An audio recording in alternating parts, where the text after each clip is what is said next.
Hello friends, good afternoon. How are you all? I hope all of you are doing good.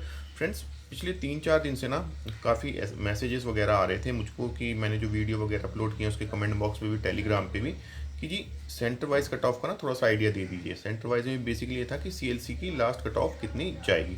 तो friends, इसका कोई ऐसे कोई authentic data तो हमारे पास है नहीं जो डायरेक्टली हमको बता दे और उसको हम देख लें, जैसे कि हम कट ऑफ देख लेते हैं। ठीक है, तो उसी के जो भी हमारे पास डेटा अवेलेबल है और जो भी डिफरेंट सोर्सेज पे हमारे पास है, उसको मैंने कोलेट करके एक एक्सपेक्टेड कट ऑफ को प्रिडिक्ट करने की कोशिश की है। इसके अलावा फ्रेंड्स, एक क्वेश्चन ये भी था कि भाई सबसे ज़्यादा जो प्रॉब्लम क्रिएट कर रहा था कैरेक्टर सर्टिफिकेट, क्या ये कंपलसरी है और इसका फॉर्मेट क्या होना चाहिए और कहाँ से होता है। तो इसके लिए फ्रेंड्स मैंने सीनियर से भी बात की और फैकल्टी मेम्बर से भी बात की है, जो हेल्पलाइन उन्होंने जारी किया ना, उसी पे बात करके, तो उसके बारे में भी हम डिस्कस करेंगे। पर सबसे पहले डिस्कस करते हैं सेंटर वाइज कट ऑफ।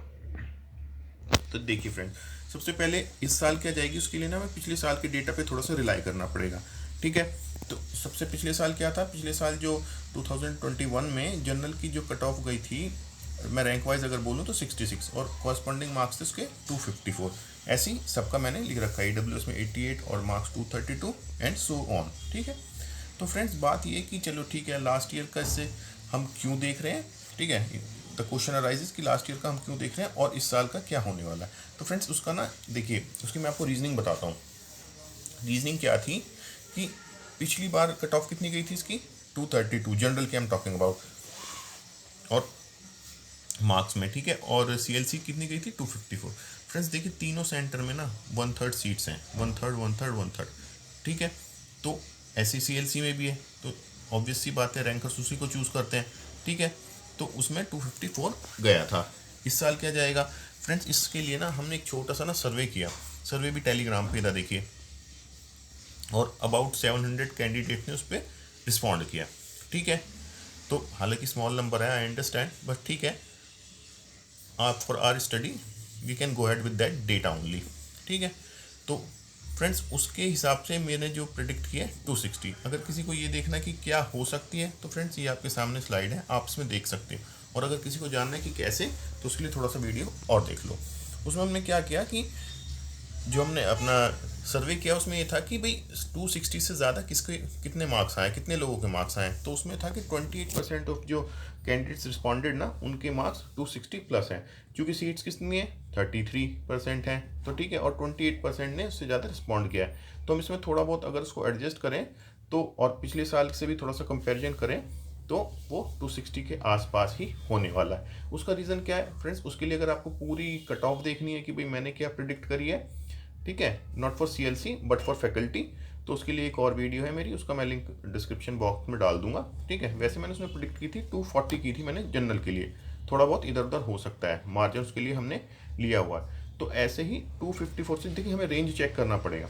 ठीक है, तो रेंज कितनी रहेगी? 232 से 254 है, तो इस बार 242 से अगर मैं 40 मान लूँ या 238 मान लूँ, तो उसके आसपास 260 बनता है। एक तरीका तो ये हो गया। दूसरा हमारा सर्वे हो गया, उसके हिसाब से भी 28% जो हमारे रिस्पोंडेंट्स हैं उन्होंने रिस्पॉन्ड किया है कि भाई उनके 260 प्लस मार्क्स हैं। अगर हम उसको सही मान लें तो इस हिसाब से भी 260 के आसपास ही बनता है। तो इन माय ओपिनियन 260 के आसपास सीएलसी की कट ऑफ हो सकती है। अब बात रही LC2 और LC1 की, फ्रेंड्स इनकी ना ऑलमोस्ट सेम ही जाती है। इसमें कोई हार्डली मैटर्स कि एक आधा नंबर ऊपर नीचे हो गया तो हो गया, अदरवाइज क्योंकि उनमें कोई खास फ़र्क नहीं है in terms of marks. Studies में तो खैर कहीं भी फ़र्क नहीं है, but in terms of marks we are talking about. तो फ्रेंड्स ये तो हुई जनरल की बात। अब EWS का देख लेते हैं। EWS की लास्ट टाइम रैंक गई थी 88। ठीक है, जो जिनका लास्ट सीएलसी में एडमिशन हुआ था। ऐसे तो मेरे ख्याल 195 गया था मार्क्स, और जो EWS की इसमें सीएलसी में गई थी वो 232। ठीक है, तो 195 से, अब देखिए, अब जो हमने सर्वे किया था टेलीग्राम पे, उसमें हम ये तो हमें मालूम नहीं है उसमें कितने ओबीसी हैं, कितने जनरल हैं, कितने EWS हैं, बट टॉपर्स हैं तो वो सभी जनरल में काउंट कर लिए जाते हैं, तो वहाँ तो ये हमारा काम हो गया। बट EWS का हम कैसे करें? तो EWS का फ्रेंड्स हमें लास्ट ईयर का मार्जिन, लास्ट 2-3 ईयर्स का मार्जिन देखना पड़ेगा कि भाई कट ऑफ में, और उसमें जो सीएलसी की कट ऑफ होती है उसमें कितना जाता है। वैसे फ्रेंड्स एक बात और है, इसमें ना ये भी मैटर करता है कि भाई कैंडिडेट किसे चूज़ कर रहे हैं। तो यहाँ मैंने एज्यूम किया है कि भाई जो लास्ट ईयर का पैटर्न है ना, उसी को हमने जस्ट रेप्लिकेट कर दिया, यानी उसी को हम सेम को फॉलो कर रहे हैं। तो पिछली बार का हमारा जो इनका सीधा सीधा सा जो मार्जिन था वो 37 मार्क्स का था। ठीक है फ्रेंड्स, और इस बार की जो मेरे हिसाब से कट ऑफ जारी है वो मैंने 205 तक कहा है, 200 प्लस माइनस 5 बोला था।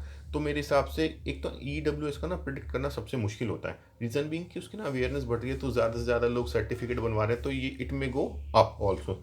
तो उसी हिसाब से जो मेरा प्रिडिक्शन था और जो पिछली बार जनरल और EWS में जो डिफरेंस था उसके हिसाब से 245 बन रहा है।